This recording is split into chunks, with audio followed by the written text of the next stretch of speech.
आज मैं आपको ले जाने वाला हूँ to a very beautiful lake. This is the Khadakwasla lake, Pune के नज़दीक. और वहाँ हम मिलेंगे India's first ever hang glider Vivek Mundkur ji. Vivek Mundkur ने पैरासेलिंग भी की है across this lake and he became a hang glider 50 years ago before anyone ever thought of it.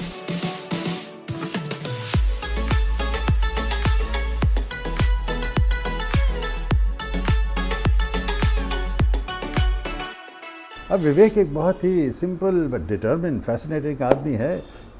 उनका नाम याद रखिए, Vivek Mundkur, the first hang glider of India who flew into the open skies 50 years ago.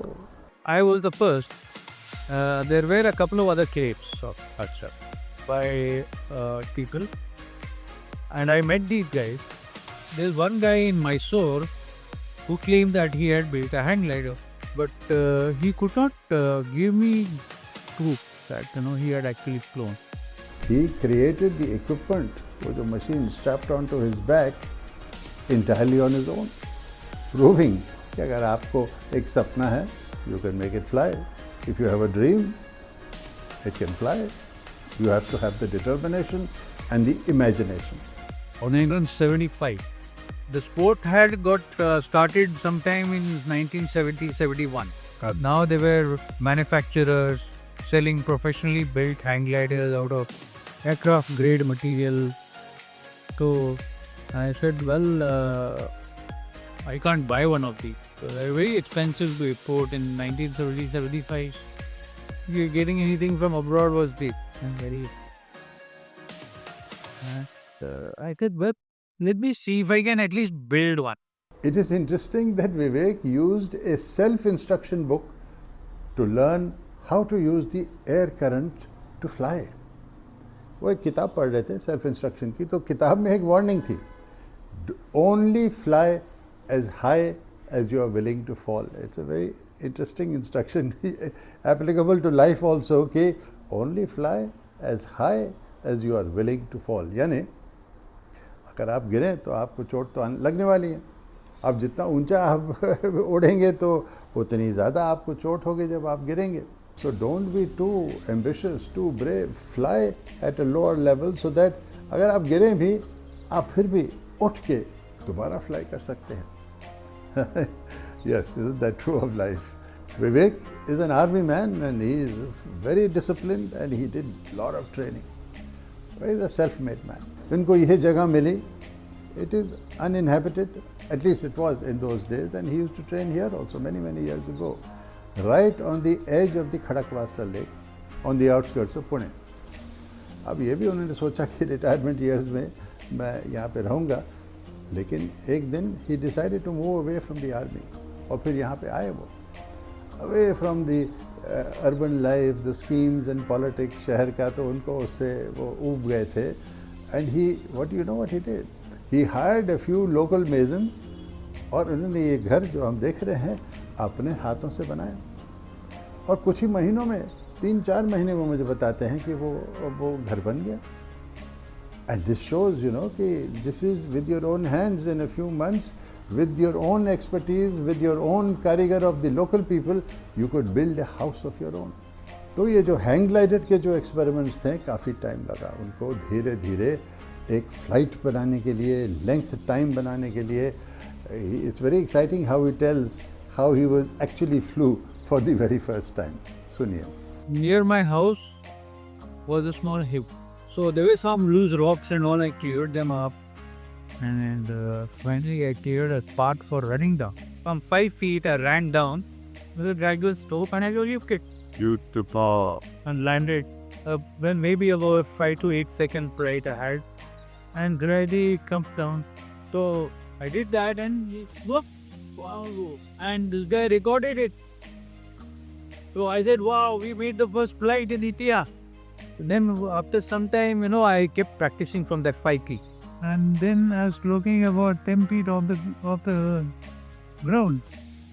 Then I went through pretty peak. Over a couple of months. Well, just prediction, I just wanted to do nothing else in life. I said, this is it. अब वो ऐसे ही trials and errors उनके काफ़ी थे, success और सफलता जब उन्होंने पूरी तरह से पाई, बट टू हिज सरप्राइज उनको कोई ख़ास सपोर्ट नहीं मिला उनके अपने कॉलीग्स से, अपने आर्मी से, उनके बॉसेस से, और कई उनको ऐसे लगा कि वो क्रेडिट उससे ले जाना चाह रहे थे, अपने आप को देना चाह रहे थे, तो वो उससे सब उब गए। अब विवेक मुनकर जी जो हैं वो मेरे स्कूल के हैं, द लॉरेंस स्कूल सनार, मैंने आपके इसका जिक्र भी किया। इट्स वेरी फेमस को एजुकेशनल स्कूल, शिमला हिल्स में है। हाँ, और एक्चुअली उनकी पूरी फैमिली सनार में थी। उनके पिताजी, विवेक के पिताजी उमेश मुनकर जी, वो वहाँ बायोलॉजी पढ़ाते थे, he was my biology teacher. और उनकी मम्मी, उनकी मदर कुमुदिनी जी, वो मेरे हाउस मेटन थी फॉर सम टाइम, और वो अब यहाँ घर के अंदर हैं। वो she is nearly 100 years old now and she is hale and hearty, so that's a wonderful thing. It's like all of them are fit for a long time and fit for fit for flying. Vivek was a little senior to me, doesn't look it, and as I say, he's strong and fit, and next to his house is a large and beautiful piece of land, which when he bought it, it was there. It belonged to another old Sanarian. How interesting! Another old Sanarian, Kenneth Maharaj Singh. नाम भी बड़ा खूबसूरत and tall, 6 foot tall आदमी था. He too was my friend. Kenneth used this place at Khadakwasla as a weekend getaway.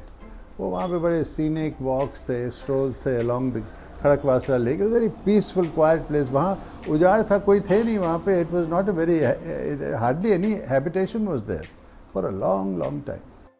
विवेक ने अपनी aged माँ से, बूढ़ी माँ से एक वादा किया है, एंड वादा ये है कि he will not fly, Vivek will not fly and endanger his life, Vivek's life, अपनी माँ की लाइफ टाइम में। It is a natural mother's wish and Vivek respects it.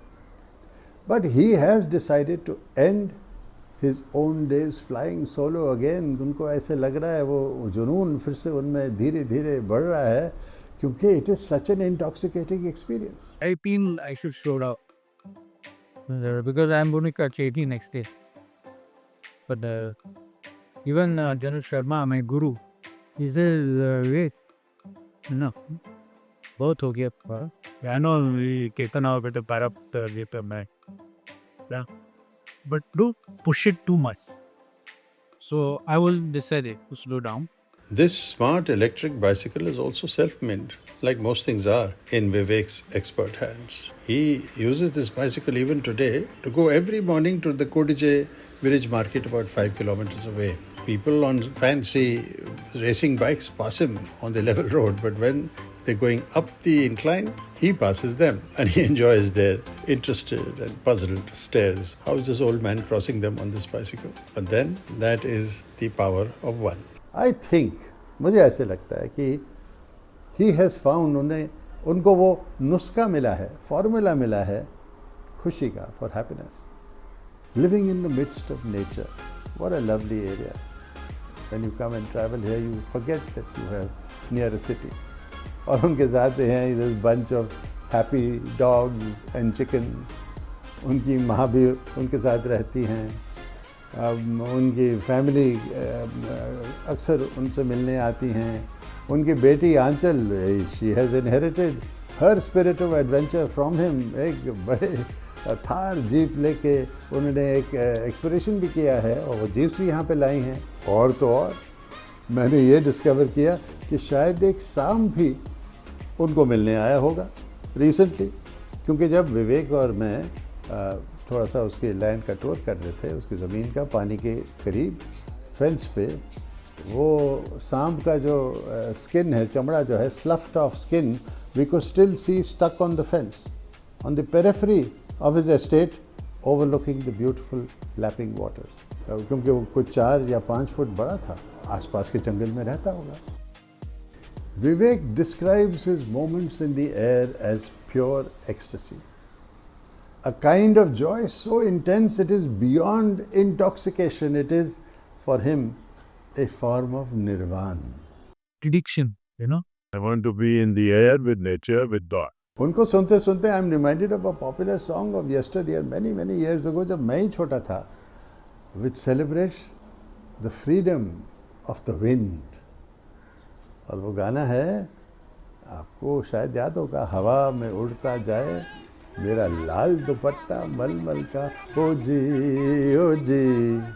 हवा में उड़ता जाए मेरा लाल दुपट्टा मलमल का, मेरा लाल दुपट्टा मलमल का, ओ जी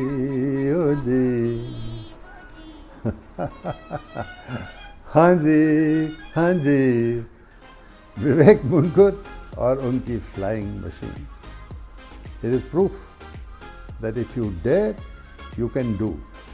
You can even fly through the air. अरे ये तो राइम करता है. If you dare, you can fly through the air. And if you subscribe to my channel, I will fly through the air. So please click on my subscriber button. नमस्कार, मैं हूँ सिद्धार्थ.